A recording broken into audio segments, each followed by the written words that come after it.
I think a lot of people are sitting back and thinking that this conflict has nothing to do with them when nothing could be further from the truth. So the first thing to know is that what is happening is not new. What is new about it is that it is being broadcast in real time. What is happening has been done before. Only now we are seeing it in real time.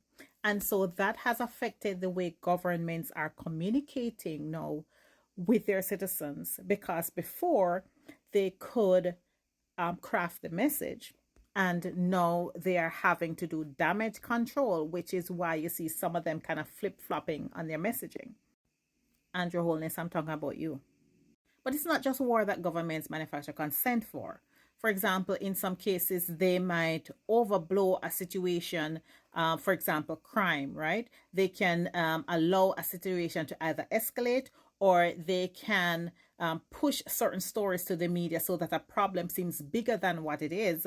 And that allows them to get away with implementing more restrictive policies. One example for Jamaica is NIDS, the National Identification System, where the government has been trying for the past couple of years, ever since they came into office in 2016, to craft this need for this ID system that is going to solve all our problems with crime, that are going to solve all our bureaucratic problems, and selling it to the public to get people to buy into the idea of having a national ID system, which, bear in mind, we already do with our voters' ID. Systems are being hacked in Jamaica almost daily, and this government is trying to sell you a story that you can trust them with your personal information and they can safeguard it, from cyber criminals, or that the risk is worth it because of the security that they are going to bring you.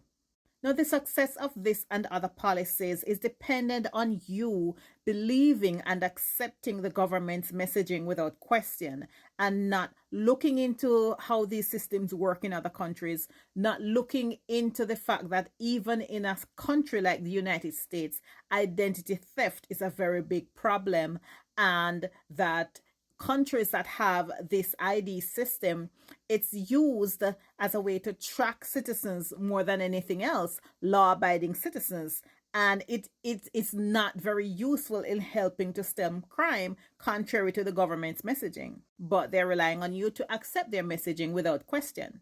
Now, an interesting part of what is going on right now is how the US government and other governments worldwide are actively completely ignoring, the demands of their citizens. And in most cases, either enacting laws to repress citizens' voices, or are outright using the state violence to clamp down on free expressions. Now, some of you, because your governments aren't loud about this, you think that they're not watching.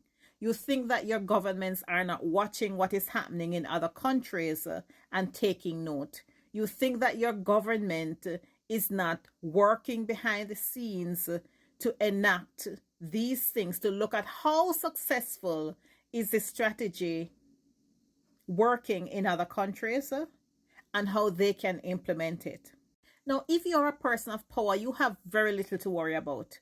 But if you are not, which 99% of us in this world fall into the are not, then you should be paying attention.